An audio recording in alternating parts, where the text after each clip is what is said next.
Hello again. Thank you very much for joining me here on Movie Ninja. And today I'm going to be reviewing the Irish horror film, The Boys from County Hell. First, what is The Boys from County Hell about? Strange events unfold in 6 Mile Hill when a construction on a new road disrupts the ancient burial ground of Acrobat, a legendary Irish vampire said to have inspired Bram Stoker's famed Dracula. Deadly and sinister forces terrorize the construction crew, and they're forced to fight to survive the night. So, after watching The Boys from County Hell, even before I get into anything close to an analysis or a critical review of this, I have to say, I'm going to admit, I'm going to be nitpicky, right? This title doesn't match this film or its tone at all.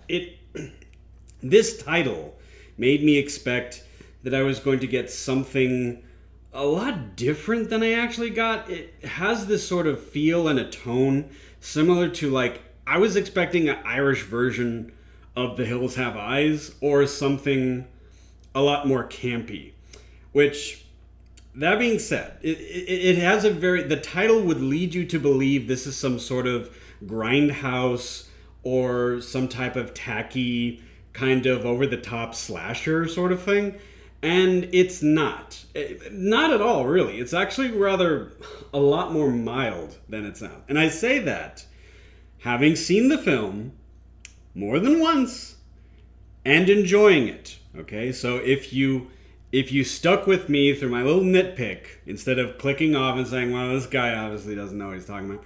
No, I did see the film, and I did enjoy it. In fact, if you also stick around to the end, I'll give you my overall rating at the very end.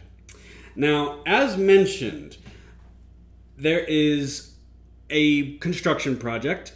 It upsets an ancient Irish vampiric burial ground, and then, well, kinda sorta hell breaks loose.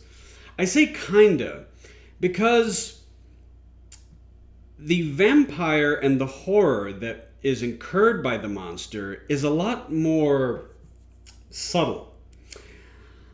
The story overall centers around a group of young people that are not really happy with their life in 6 Mile Hill. They want a lot better, they want a lot more. What many post-high schoolers, sort of like imagines of, okay, you know what, these are my first couple of years of like true adulthood, so I'm going to just make do with what I have, and if I don't like it, then I'll just go somewhere else type thing.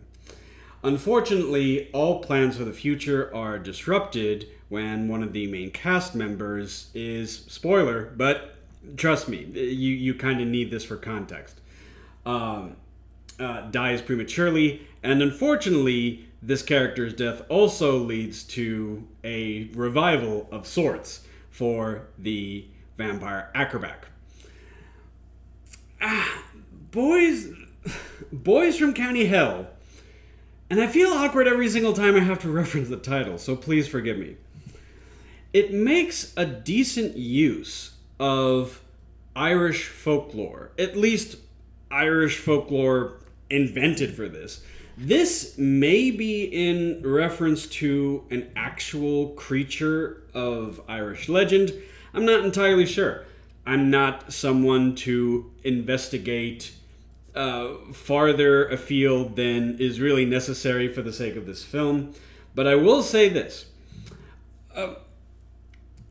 Going farther off the beaten path does provide a lot of welcome elements of originality. So what do I mean by that? So this vampire does not operate on traditional strengths and weaknesses of most Western vampires. The film and the characters go well out of their way to say, this isn't your dad's Dracula, to the point where it's almost a detriment. It's like, yeah, this ain't no Bram Stoker Dracula. No.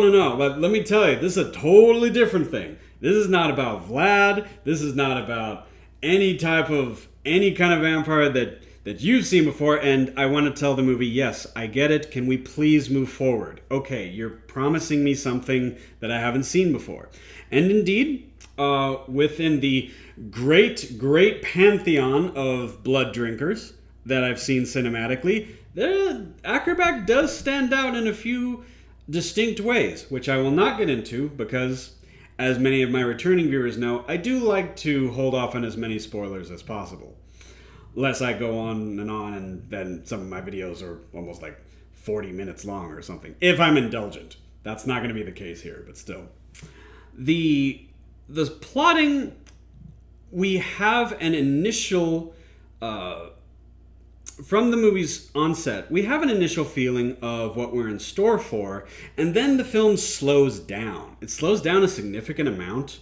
There are the film is peppered with jokes that, for me, often didn't land. But I know why they're there, because otherwise the film is just people talking about how sad they are. And it more or less borders on a melancholy drama rather than a horror film. So I understand the attempted humor is meant to break up those times where it feels like a lull or a doldrum within the action. We're kind of stalled and we're just waiting for something else to happen. Once the horror elements really start to kick in, it moves as decently as it can to get the audience where they need to go, to move us into our third act and then finally give us our resolution. Once again, the creature is definitely the standout strength of the film, and you need that. In a monster horror film, your monster better be a good champion of the production. And here it does. Honestly, and if it wasn't for the unique qualities and originality of Acrobat, I'm sorry to say, this would have been kind of a boring watch for me. I was, especially when the pull quotes on the box, hilarious and blood-soaked, a bloody wild ride. The gore is standard, I would say. Utilized in such a way that makes me think that the producers and the director really wanted to mirror something a little bit more along the lines of Shaun of the Dead, perhaps. But overall, humor and the violence, they're adequate. They're standard. But what is my overall opinion of this? I will actually give this film, for the sake of its serviceable script and its adequate pacing, but an incredibly original and unique take on the vampire mythos, I will give it a very strong 7 out of 10. I actually do recommend this film to, horror movie fans that feel like the market is saturated with vampire films. And indeed, even for my own self. This year alone, I've talked about the other horror films that I've talked about are mostly it was Vampire and Jacob's Wife. So vampires, yeah, there's vampires aplenty, to be sure. But if you want to see something that it's a very serviceable film, but also provides a new and actually very strong undead creature, I would actually highly recommend The Boys from County Hell. It might not be exactly what you expect, but I think overall it's an enjoyable watch.